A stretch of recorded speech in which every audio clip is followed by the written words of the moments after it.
ओम श्री गंगानाथाय नमः। जय श्री गुरुदेव, जय श्री दादा गुरुदेव। आप सबका बहुत बहुत स्वागत है आज के सत्संग में। मेरा नाम राजशिव है। हम एक सिद्ध योग साधक हैं और ये जो सत्संग है ये मुख्य रूप से जो है हम अपने साधना में नाम जप से आने वाले परिवर्तनों के आधार पर करते हैं और दो भागों में करते हैं। पहले भाग में तो हम अपने परिवर्तन की बात करते हैं और दूसरे भाग में अध्ययन करते हैं। तो अभी अध्ययन जो चल रहा है श्रीमद् भागवत का चल रहा है।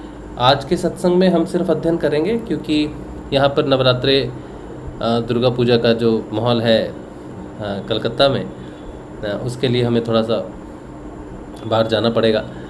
तो आज हम सिर्फ अध्ययन करेंगे श्रीमद् भागवत का, ठीक है। और परिवर्तनों की बात जो है वो एक बार नवरात्रे जो हैं थोड़े हो जाएं, कंप्लीट हो जाएंगे, फिर उसके बाद हम करेंगे, ठीक है।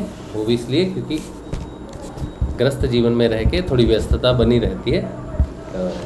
शाम के समय उतना समय जो है सब पंडाल वगैरह बनते हैं, बहुत बड़े बड़े दुर्गा माता के बहुत अच्छे अच्छे भव्य पंडाल बनते हैं जिन्हें लोग देखने जाते हैं। रोज़ शाम को लाइटिंग वगैरह बहुत अच्छी होती है। तो शाम को तो हम नहीं निकल पाते क्योंकि ध्यान वगैरह करना होता है, ध्यान रहता है शाम को, और सत्संग भी शाम को होता है। तो मेरी वाइफ कह रही थी कि आप सुबह करो सत्संग, ये अध्ययन। तो हमने कहा अच्छा देखते हैं, आज तो शाम को करेंगे, फिर कल से देखते हैं, ठीक है। चलिए, तो हम अध्ययन कर रहे हैं श्रीमद् भागवत का शुकसुधा सागर तृतीय स्कंद, और आज हम पढ़ेंगे 27वां अध्याय। श्री कपिल मुनि देव जी अपनी माता देवहूति जी को बता रहे हैं कि संसार की रचना कैसे हुई, तत्वों की रचना कैसे हुई, भिन्न भिन्न तत्व कैसे प्रकट हुए। और अब वो बता रहे हैं 27वें अध्याय में प्रकृति पुरुष के विवेक से मोक्ष प्राप्ति का वर्णन। ये बहुत बहुत सुंदर होने वाला है, बहुत अच्छा होने वाला है। तो पढ़ते हैं इसको। अच्छा, श्री भगवान कहते हैं, माता जी, जिस तरह जल में प्रतिबिंबित सूर्य के साथ जल के शीतलता, चंचलता आदि गुणों का संबंध नहीं होता, उसी प्रकार प्रकृति के कार्य शरीर में स्थित रहने पर भी आत्मा वास्तव में उसके सुख दुखादि धर्मों से लिप्त नहीं होता। आहा, क्या बात है, बहुत सुंदर, बहुत बढ़िया। तो कहते हैं जिस प्रकार जल में प्रतिबिंबित सूर्य के साथ जल की शीतलता, चंचलता आदि गुणों का संबंध नहीं होता, वैसे ही आत्मा का शरीर के साथ सुख दुख का, धर्मों का संयोग नहीं होता, लिप्त नहीं होता आत्मा उसमें। आत्मा सूर्य की तरह है, शरीर और प्रकृति तत्व से पूरा बना हुआ शरीर जो है ये आत्मा इससे भिन्न रहता है, क्योंकि वह स्वभाव से निर्विकार, अकर्ता और निर्गुण है। किंतु जब वही प्राकृत गुणों से अपना संबंध स्थापित कर लेता है, तब अहंकार से मोहित होकर मैं करता हूँ ऐसा मानने लगता है। उस अभिमान के कारण वह देह के संसर्ग से किए हुए पुण्य पाप रूप कर्मों के दोष से अपनी स्वाधीनता और शांति खो बैठता है तथा उत्तम, मध्यम और नीच योनियों में उत्पन्न होकर संसार चक्र में घूमता रहता है। जिस प्रकार स्वप्न में भय शोकादि का कोई कारण न होने पर भी स्वप्न के पदार्थों में आस्था हो जाने के कारण दुख उठाना पड़ता है, उसी प्रकार भय, शोक, अहम, मम एवं जन्म मरणादि रूप संसार की कोई सत्ता न होने पर भी अविद्यावश विषयों का चिंतन करते रहने से जीव का संसार चक्र कभी निवृत्त नहीं होता। क्या बात है। तो कहते हैं संसार का जो वृत्त है ये कभी टूटता नहीं है, क्योंकि जैसे स्वप्न कोई देख ले, उसमें कुछ ऐसी देख ले, शोक भय आदि कुछ देख ले, और जागने के बाद भी सोचता रहता है अरे मैंने ऐसा स्वप्न देख लिया है। उसी तरह से जब हम संसार में लिप्त हो जाते हैं तो उन चीज़ों को सत्य मानने लग जाते हैं जो वास्तव में होती नहीं है। जैसे स्वप्न में जो घटना घटती है वो होती नहीं, उसी तरह से जीवन में भी जो हम सुख और दुखों को मानते हैं वो वास्तव में होती नहीं है, लेकिन हम उन्हें मानकर उनमें व्यस्त हो जाते हैं, उनमें फंस जाते हैं। तो इसीलिए संसार का चक्र जो है कभी टूटता नहीं है। इसलिए बुद्धिमान मनुष्य को उचित है कि असन्मार्ग विषय चिंतन में फंसे हुए चित्त को तीव्र भक्ति योग और वैराग्य के द्वारा धीरे धीरे अपने वश में लाएं। यम आदि योग साधनों के द्वारा श्रद्धा पूर्वक अभ्यास, चित्त को बारंबार एकाग्र करते हुए मुझ में सच्चा भाव रखने, मेरी कथा श्रवण करने, समस्त प्राणियों में संभाव रखने, किसी से वैर न करने, आसक्ति के त्याग, ब्रह्मचर्य, मौन व्रत और बलिष्ठ अर्थात भगवान को समर्पित किए हुए स्वधर्म से जिसे ऐसी स्थिति प्राप्त हो गई है कि प्रारब्ध के अनुसार जो कुछ मिल जाता है उसी में संतुष्ट रहता है, परिमित भोजन करता है, सदा एकांत में रहता है, शांत स्वभाव है, सबका मित्र है, दयालु और धैर्यवान है, प्रकृति और पुरुष के वास्तविक स्वरूप के अनुभव से प्राप्त हुए तत्वज्ञान के कारण स्त्री पुत्र आदि संबंधियों के सहित इस देह में मैं मेरेपन का मिथ्या अभिनिवेश नहीं करता, बुद्धि की जागृत आदि अवस्थाओं में भी अलग हो गया है तथा परमात्मा के सिवा और कोई वस्तु नहीं देखता। वह आत्मदर्शी मुनि नेत्रों से सूर्य को देखने की भांति अपने शुद्ध अंतकरण द्वारा परमात्मा का साक्षात्कार कर उस अद्वितीय ब्रह्मपद को प्राप्त हो जाता है। जो देह आदि संपूर्ण उपाधियों से पृथक अहंकार आदि मिथ्या वस्तुओं में सत्य रूप से भासने वाला जगत कारणभूत प्रकृति का अधिष्ठान महद आदि कार्य वर्ग का प्रकाशक और कार्य कारण रूप संपूर्ण पदार्थों में व्याप्त है। जिस प्रकार जल में पड़ा हुआ सूर्य का प्रतिबिंब दीवाल पर पड़े हुए अपने आभास के संबंध से देखा जाता है और जल में दिखने वाले प्रतिबिंब से आकाश स्थित सूर्य का ज्ञान होता है, उसी प्रकार वैकारिक आदि भेद से 3 प्रकार का अहंकार देह, इंद्रिया और मन में स्थित अपने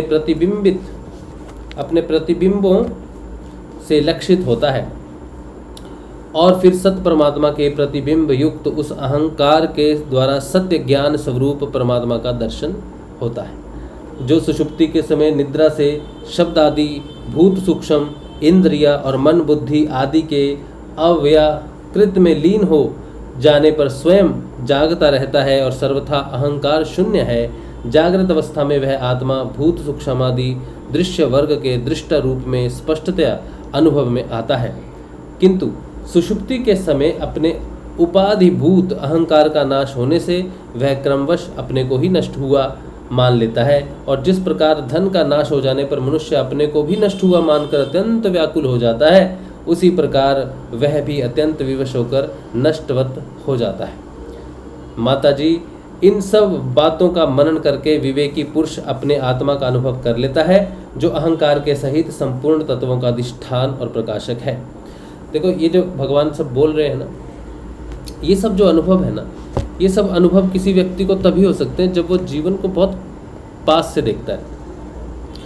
लोग अक्सर दुख में तकलीफ में जब उन पर दुख आते हैं तो वो भगवान को उल्टा गालियाँ देते हैं और कहते हैं कि भगवान ने हमारे साथ गलत किया या हम निर्दोष हैं, हमारे साथ ऐसा नहीं होना चाहिए, हम बड़े मासूम हैं।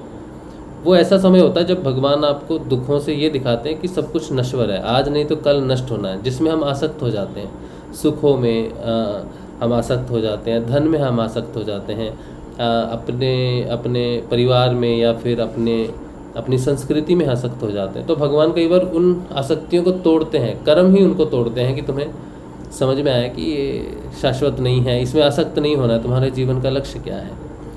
तो वो सूर्य की एग्जाम्पल देते हैं कि जैसे सूर्य भिन्न रहता है, जल से भिन्न रहता है, वैसे ही आत्मा भी भिन्न रहता है।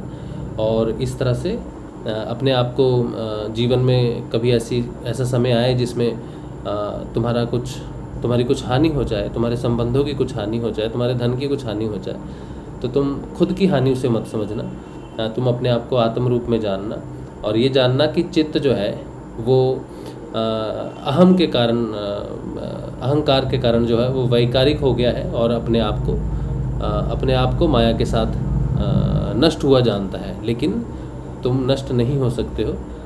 सूर्य का प्रतिबिंब, जल हटने से प्रतिबिंब हट गया है तो जल, सूर्य नहीं हटा है, सूर्य जहाँ था वहीं पर ही है। तो इस तरह से वो एक भौतिक जीवन की घटनाओं से अपनी माता जी को समझा रहे हैं कि तुम मोह का त्याग कर दो, पुत्र आदि पति का त्याग कर कर अपने आप को आत्म रूप में जानो।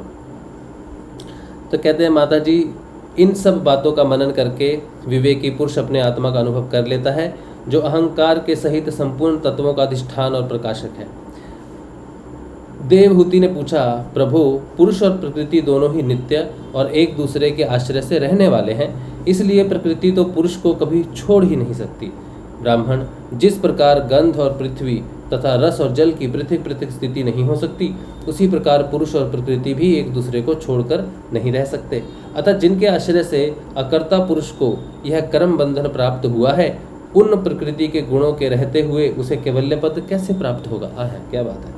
तो कहते हैं दोनों अलग हो नहीं सकते।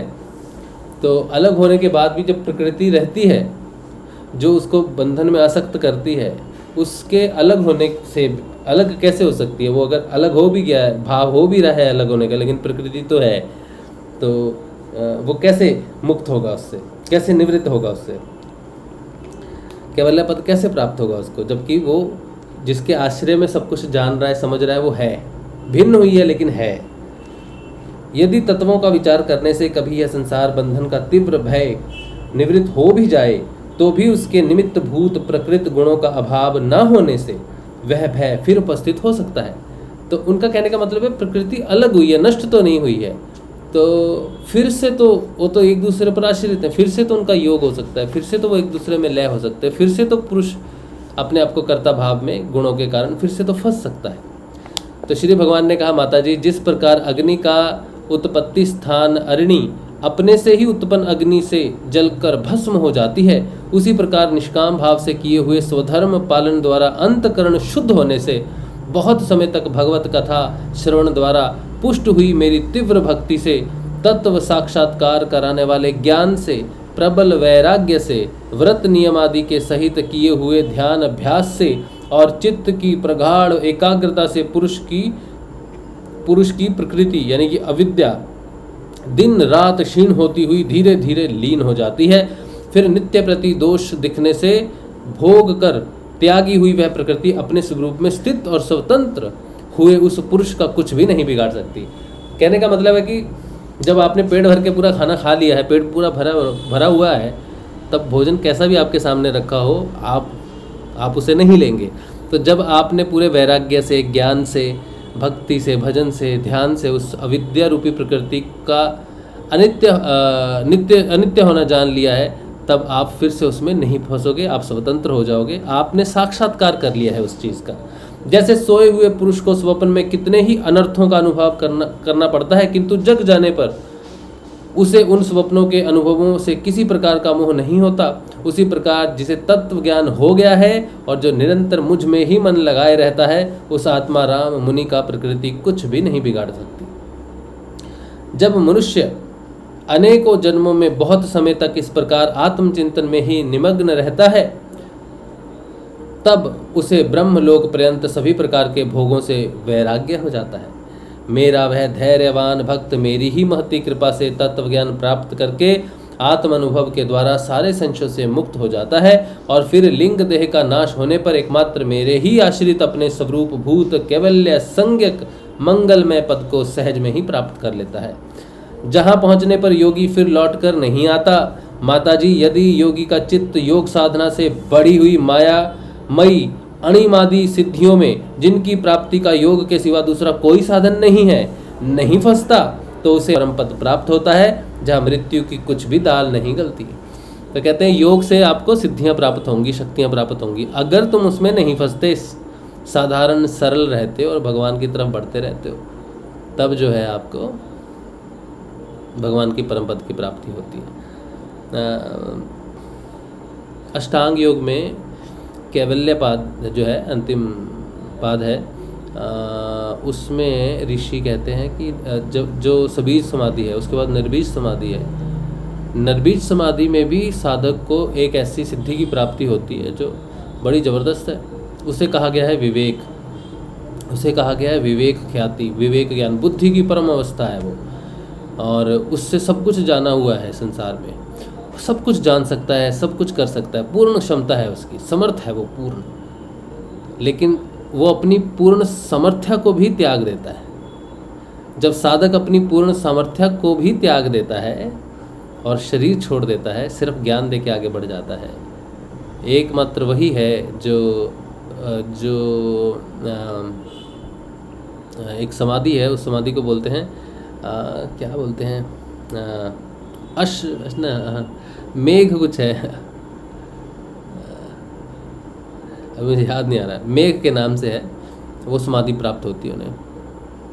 और गुरु भगवान को जब हम देखते हैं गुरुदेव समर्थ सदगुरुदेव है, गुरु के पास सारी क्षमताएं थी, भगवान श्री गुरुदेव के पास सारी क्षमताएं थी, कुछ भी कर सकते थे अपनी इच्छा से, दुनिया को घुमा सकते थे, दुनिया को यकीन दिलाने के लिए चाहे तो बड़े से बड़ा चमत्कार कर सकते थे।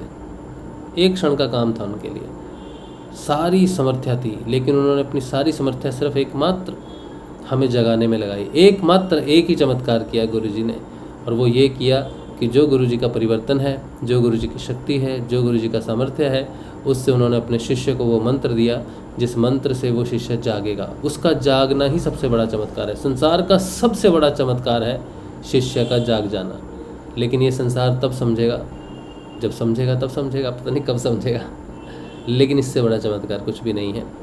तो उससे भी परे है, उस विवेक, उस सामर्थ्य से को भी त्याग देना और शरीर रूप में लय हो जाना। बाबा गंगाईनाथ जी, गुरुदेव जी परम पिता है, तब जाके वो लक्ष्य प्राप्त होता है जिसे भगवान का पद कहा गया है। मोक्ष भी जन्म मृत्यु से मुक्ति दिलाने के बाद बहुत सारी शक्तियाँ सिद्ध कर देता है।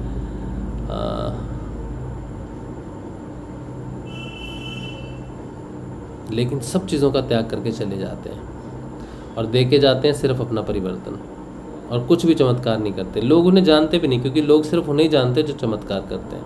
लोग उनके पीछे भागते हैं जो चमत्कार करते हैं, लेकिन जो बदलाव करते हैं वो सदैव रहते हैं। गुरुदेव की तस्वीर सदैव रहेगी और मनुष्य का बदलाव सदैव होता रहेगा। समय लगेगा, लेकिन एक दिन संसार समझ जाएगा कि उन्हें चमत्कार नहीं चाहिए, उन्हें बदलाव चाहिए, उन्हें आत्म जागृति चाहिए। और जिस दिन संसार ऐसा अनुभव कर लेगा, उस दिन गुरुदेव का जो है, जो प्रचार है, पूरे पृथ्वी लोक पर हो जाएगा। चलिए, तो इसके बाद अगले अध्याय में, 28वें अध्याय में हम पढ़ेंगे अष्टांग योग की विधि, यम, नियम, आसन, प्राणायाम, प्रत्याहार, धारणा, ध्यान, समाधि। वो हम पढ़ेंगे कल।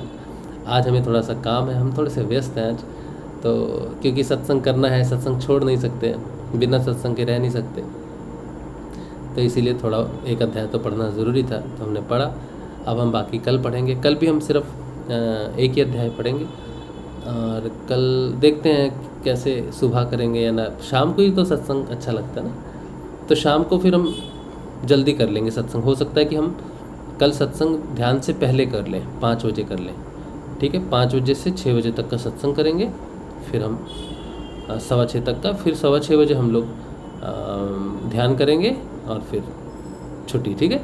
तो 6:30 बजे हमारी छुट्टी हो जाएगी, तो कल हम फिर जल्दी निकल सकते हैं थोड़ा देखने के लिए, है ना, दुर्गा पूजा। तो कल का सत्संग शाम को 5 बजे होगा, ठीक है। चलो, आज का सत्संग यहीं रखते हैं श्री गुरुदेव के श्री चरणों में। कल मिलेंगे शाम को सत्संग में, फिर ध्यान में। अच्छा, प्रश्न कोई हो तो फटाफट हम लेंगे। जय श्री गुरुदेव आप सबको। कोलकाता में आपने कहाँ कहाँ देखा? कहीं भी नहीं देखा, हम कहीं भी नहीं गए। बस एक घर के पास में एक पंडाल बना हुआ है, वो कल थोड़ा सा ऐसे ही चले गए थे। कल हम कहाँ गए थे हमें पता नहीं, लेकिन हम इस बाज़ार गए थे हम लोग, तो तब हमने देखा था पास में एक, लेकिन हम घूमने नहीं गए। अभी घूमने जाएंगे, अभी घूमने निकलेंगे बस, ठीक है। चलिए, तो जय श्री गुरुदेव, जय श्री दादा।